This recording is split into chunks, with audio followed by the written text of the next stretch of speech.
tell me, have you ever had that feeling when the day is over, evening has arrived, and the house is so quiet you feel like you can hear the dust settling? Or when you look at old photos, filled with so much laughter, noise, hugs, but now the phone has been silent for days? This feeling is familiar to many of us who have passed a certain age. We often just call it boredom or sadness. But today I want to talk to you about something much more serious, something rarely spoken about openly with the necessary concern. I'm talking about loneliness. And I'm not here to scare you, but to discuss honestly and openly why this condition, after the age of 60, can be more dangerous to our health than even a long-term smoking habit. Yes, you heard that right. You see, when we feel isolated, unneeded, our body perceives this as a constant threat, as if we are lost in a dark forest. In response, it starts producing stress hormones like cortisol in excessive amounts. Imagine an engine constantly running at high revs. It wears out much faster, right? The same thing happens to our body. This chronic stress causes internal inflammation, a quiet, invisible fire that undermines our blood vessels, heart, brain, and weakens our immune system. It's like rust, slowly but surely eating away at the strongest metal. While the harm of smoking is obvious and measurable, tar, nicotine, the impact on the lungs, the harm of loneliness is insidious. It acts stealthily, masking itself as a bad mood or age-related ailments. What makes this problem worse? Our habits. The habit of withdrawing into oneself, like a snail into its shell when feeling down. The habit of thinking, who needs me and my problems? I don't want to impose. The habit of refusing invitations because I don't have the energy or I don't feel like it. These thoughts and habits are like adding fuel to that quiet fire of inflammation. But I'm not just here to outline the problem. I want to promise you, if you listen to the simple advice I'll share today, you will feel real changes. You'll have more energy, your sleep will improve, your zest for life will return, and most importantly, you'll feel the warmth of human connection, which heals better than any medicine, and it won't require any impossible efforts or great expense. These are small steps, accessible to everyone. So please, stay with me until the end of this conversation. Let's figure out together how to drive away this silent enemy from our lives. 1. Revive old connections. So, the first step, the simplest and yet the most difficult for many, is to replace silence and waiting with active action. Reach out first. Instead of sitting and waiting for someone to call or write, pick up the phone and dial the number of an old friend, a friend from your youth, a cousin you haven't spoken to in ages, or write a short letter, even an email if you use the internet. Just ask, how are you? Haven't heard from you in a while. Was thinking of you. I want to tell you the story of Eleanor. She's 72. After her husband passed away and her children moved to another city, her house felt empty. Eleanor was a proud woman, energetic in the past, but loneliness broke her. She spent her days sitting by the window, looking through old photos and crying quietly. She remembered her best friend, Catherine, with whom she was once inseparable, but life took them to different states, and then somehow the calls became less frequent. Eleanor thought, why should I call? Catherine has her own life, grandchildren, worries. She probably doesn't have time for me. I'll just be imposing with my sadness. This fear of rejection, of appearing pathetic, literally paralyzed her. She imagined awkward silence on the line, formal answers, and put off the call day after day, week after week. Her blood pressure started fluctuating. She lost her appetite, and nights turned into an endless battle with insomnia. The doctor prescribed pills, but also mentioned she needed more social interaction. One day, looking through an old address book, she stumbled upon Catherine's number, and suddenly, something clicked. What do I have to lose? She thought. With a pounding heart, she dialed the number. Someone picked up almost immediately. Hello? Came a familiar, though aged voice. Catherine? It's Eleanor. There was a moment of silence on the other end, and then, Eleanor? Oh my goodness, is it really you? It's been ages. And the conversation just flowed. They talked for over 2 hours. They reminisced about their youth, laughed until they cried over old pranks, shared news about children, grandchildren, discussed ailments. As Eleanor talked, she felt the tension leave her shoulders, a warmth spreading inside her. She hadn't felt so alive in a very long time. Do you know why this worked? When we communicate with people with whom we have a shared history, a common code, it activates the pleasure and trust centers in the brain. Oxytocin, the hormone of hugs and bonding, is released. It's like finding a warm, familiar shawl in an old chest. It warms not only the body, but also the soul. Physiologically, this lowers the level of cortisol, that stress hormone, normalizes blood pressure, even improves immunity. Psychologically, it's a powerful confirmation. I am not alone. I am remembered. I matter. After that call, Eleanor seemed to blossom. She started sleeping better, her appetite returned, and she began calling other old acquaintances. What's the benefit for you? You'll feel a surge of energy. Get rid of the oppressive feeling of isolation.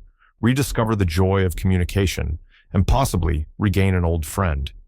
It's like opening a window in a stuffy room. It immediately becomes easier to breathe. So maybe it's worth finding that old address book today? 2. Find your people through interests. The second piece of advice: replace passively sitting at home with participating in a community based on interests. Instead of watching TV alone, find a club, group, or circle where people with similar hobbies gather. It could be anything: a gardening club, a book club at the library, a Nordic walking group in the park, a craft circle, a choir for veterans, a chess club, or even just gatherings at the local senior center. Let me tell you about Arthur. He's 68. He worked his whole life as an engineer at a large factory. He was a solid, quiet man, used to a clear routine and a male work environment. Upon retiring, he felt lost. His wife bustled around the house. She had her own friends, and Arthur didn't know what to do with himself. The days became monotonous. TV, newspaper, short walks. He became irritable, grumpy, often complained about his health, although doctors found no serious problems. His wife urged him to go to the Veterans Club at their local center. Arthur brushed it off. What would I do there? Sit and listen to old folks ramble? Not for me. He imagined a dreary gathering where everyone just complained about life. It felt humiliating to seek company in such an artificial way. He was used to friends appearing naturally, at work, in his youth. But his wife was persistent, and one day Arthur gave in, just to get her off his back. He arrived at the center with a sour face, sat in a corner, and prepared to be bored. A wood carving group was just gathering. Arthur had dabbled in it in his youth, but had long abandoned it. He watched as others worked, and involuntarily began noticing mistakes, remembering techniques. One man was struggling with a tricky piece of lindenwood. Arthur couldn't resist, walked over and said, "You're holding the chisel at the wrong angle. Try it like this." One thing led to another, and they started talking. It turned out they had many common interests, not just carving, but also fishing and old movies. By the end of the session, Arthur was surprised to find that he enjoyed it. He felt back in his element, among people who understood him implicitly. He signed up for the group. Do you know what happened next? Arthur transformed. He started looking forward to these meetings, preparing his tools in advance, searching for new patterns. He made new acquaintances with whom he could discuss not just ailments, but shared interests. His grumpiness disappeared, and his interest in life returned. Why is this so important? A shared activity, a common hobby, it's a natural bridge for communication. You don't have to force conversation topics. They arise on their own. It gives structure to the day, a sense of purpose. Physiologically, when we are engaged in an activity we enjoy, in the company of like-minded people, the brain produces dopamine, the hormone of joy and motivation. This reduces anxiety and symptoms of depression. Psychologically, it provides a sense of belonging to a group, your tribe. It's like finding a missing piece of a puzzle. You feel whole again. The benefit for you is obvious. New acquaintances, perhaps real friends, meaningful activity that brings joy and distracts from gloomy thoughts. You'll feel needed and interesting. Think about what small hobby, long forgotten or new, could be your key to such a community. 3. Offer your time and experience to others, volunteering. The third way to combat loneliness: replace the feeling of being unneeded with actively helping others. Instead of thinking, my time has passed, I'm no good for anything anymore, find an opportunity to volunteer. Your wisdom, experience, and even just your free time can be invaluable to someone. There are many options: helping at the local library, hospital, animal shelter, school, e.g. reading stories to children, a charitable organization, or even just helping a neighbor who has difficulty going to the store. I want to share the story of Margaret. She's 75. She was always the heart of the family, raised 3 children, helped with grandchildren.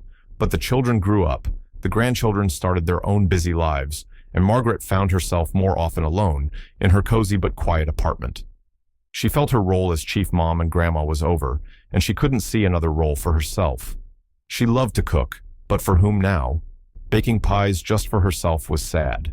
She started feeling down, often cried for no reason, felt like a burden. It seemed to her that she had become invisible to the world. A bitter feeling grew inside. I'm not needed by anyone anymore. One day, she saw an ad in the local newspaper. A charity soup kitchen for the homeless was looking for volunteers to help in the kitchen. Margaret had always been an excellent homemaker. She hesitated for a long time. Can I handle it? What will I see there? It must be so emotionally difficult. There was fear and shyness. But the thought that her cooking skills could be useful to someone overcame her doubts. She called and offered her help.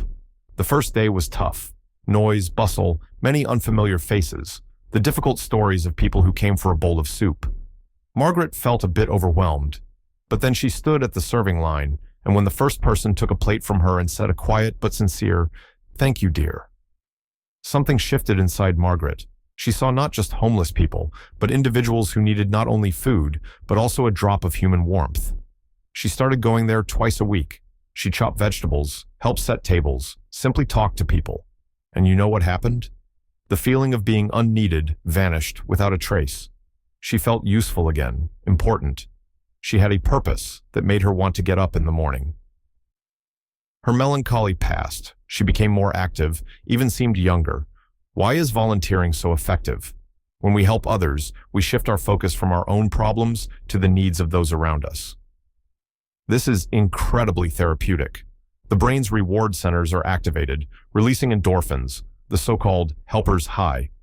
This reduces stress and improves mood as effectively as antidepressants. Physiologically, it can even lower the risk of cardiovascular disease and extend life. Psychologically, it provides a deep sense of meaning, connection to the community, and boosts self-esteem. It's like watering a withered flower. By helping others bloom, you bloom yourself. What's the benefit for you? You'll find a sense of purpose, see that your experience and skills are in demand. You'll receive a huge boost of positive emotions from people's gratitude and the realization of your own significance.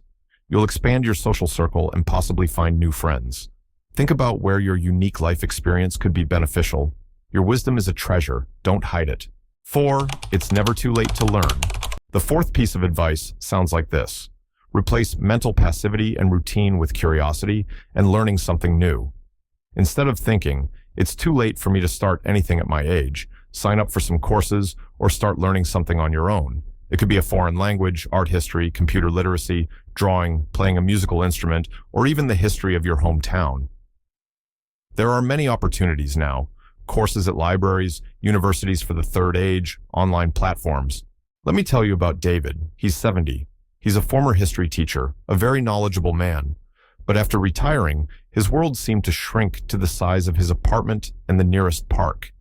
He felt his mind starting to rust, his memory failing him, and he ran out of new topics for conversation. It seemed like all the interesting things in life were behind him. "You can't teach an old dog new tricks," he grumbled, when his children suggested he learn to use a computer or attend some lectures. He was afraid of seeming incompetent, falling behind others, not coping with new technologies. This fear of failure stifled his initiative. One day, his granddaughter, knowing his passion for history, signed him up for an online course on the history of ancient Rome. David resisted at first. "The internet isn't for me. All these buttons, links, I'll get confused." But his granddaughter patiently showed him how to use the platform. For the first few sessions, David felt unsure, afraid of clicking the wrong thing. But then, he got hooked. The lectures were interesting. He learned new facts he hadn't known even as a teacher. On the course forum, he started participating in discussions with other students, fellow history enthusiasts from all over the world. He suddenly discovered that his knowledge and opinions were interesting to others. He felt the thrill of the researcher again, the joy of learning. What happened? David seemed to shake off decades of dust. His eyes lit up. He had topics to discuss with family and friends. He became more lively, energetic. His memory improved. Why is learning so important at our age? Our brain is plastic, even in advanced old age. Learning new things stimulates the formation of new neural connections. It's like forging new paths in a forest to keep it from becoming overgrown. This is the best prevention against cognitive decline, such as dementia, which often goes hand in hand with social isolation. Physiologically, mental activity improves blood flow to the brain, keeping it toned. Psychologically, it gives a sense of growth, achievement, boosts self-confidence. It's like exercise for the mind, keeping it from stagnating. The benefit for you: you'll maintain mental acuity, broaden your horizons, find new interests, and possibly new friends among like-minded people. You'll prove to yourself that you are capable of more than you thought. What topic has always interested you, but you never had time for? Maybe now is the perfect time. 5. A furry or feathered companion. The fifth piece of advice might not suit everyone, but for many, it becomes a real lifesaver. Replace the silence and emptiness in the house with the presence of a living being. Get a pet. Of course, this is a responsible step, requiring energy and resources. But if you feel ready, consider a dog, cat, bird, or even fish. The story of Susan, 65. She was widowed several years ago. Her children lived their own lives. Her home, once full of laughter and bustle, became a symbol of loneliness for her. Evenings and mornings were especially hard. The silence was oppressive, and every creak of the floorboards reminded her of the absence of a loved one. She often talked to herself, just to break the silence. The thought of a pet crossed her mind, but she doubted. Can I manage? What if it gets sick? It's such a responsibility. What if it dies before me? The fear of becoming attached and losing again was very strong. One day, she visited the local animal shelter just to look, and there she saw an old, slightly scruffy cat with wise green eyes. He sat very quietly in his cage, but his gaze held so much calmness and loneliness. Something in him resonated with Susan. She decided and took him home, naming him Winston. At first, it was unusual. The cat was unobtrusive, but his presence changed everything. The quiet patter of paws on the floor, the purring on her lap while reading, the need to get up in the morning to fill his food bowl. It brought rhythm and meaning into Susan's life. Winston became her silent companion, the listener to her thoughts, a warm bundle that warmed not only her lap, but also her heart. Why do pets help so much? They offer unconditional love and acceptance. They don't care how old you are, what you look like, or what mood you're in. They are simply there. Physiologically, it's proven that petting a cat or dog reduces stress levels, normalizes blood pressure and heart rate. The need to care for a pet, feeding, walking a dog, provides a daily routine, encourages movement, getting out of the house. Psychologically, it's a powerful remedy for the feeling of being unneeded. You are needed by this creature. It depends on you. It's like a small but constant source of warmth in the house. What's the benefit for you? You'll gain a faithful companion who will brighten your solitude. You'll have a reason for activity and interaction, e.g., during walks with a dog. You'll feel needed and loved. Of course, this decision requires careful consideration, but if your circumstances allow, think about it. Maybe a furry friend is exactly what you need right now. 6. Master the bridges to the digital world. And the sixth, final piece of advice for today, which might seem challenging, but opens up huge possibilities. Replace the feeling of being cut off from the world and loved ones by using modern technology to connect. Instead of saying, I'm too old for this internet stuff, try to master at least the simplest tools: video calls, Skype, WhatsApp, Zoom, FaceTime, and perhaps social media for connecting with family or finding groups based on interests. Let's remember Robert. He's 78. His pride and joy, his grandchildren, lived overseas. He adored them, but communication was limited to rare phone calls, during which he had trouble hearing their soft voices, and they quickly lost interest in talking to Grandpa. Robert felt the connection weakening, that he was missing their growing up. He saw his wife video calling her friends, but he brushed it off. It's too complicated. All those buttons, cameras, not for my head. He was afraid of looking foolish, outdated, afraid of breaking something in that tricky device. It was easier for him to stay in his familiar, albeit limited, world. His daughter, who lived nearby, decided to be persistent. She bought him a simple tablet and patiently, step by step, began teaching him how to make video calls. It wasn't easy. Robert mixed up buttons, forgot passwords, got angry at himself and the technology. But his daughter didn't give up. And then the day came when he saw the smiling faces of his grandchildren on the screen for the first time. They waved at him, showed him their drawings, told him about school. Robert was amazed. This was completely different from a phone call. He saw their emotions, their smiles. He felt close to them. It was a breakthrough. Gradually, Robert got the hang of it. He started calling his grandchildren regularly, reading them bedtime stories through the screen. Then his daughter helped him find a Facebook group for his former teaching colleagues. He was surprised to find old acquaintances there with whom he had lost touch years ago.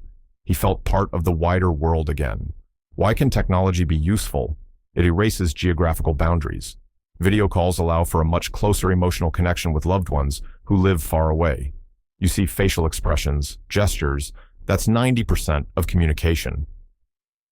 Social networks and forums allow you to find like-minded people all over the world without leaving home. It's like building a bridge across the river that separated you. Physiologically, learning new skills, even technological ones, stimulates the brain, slowing its aging.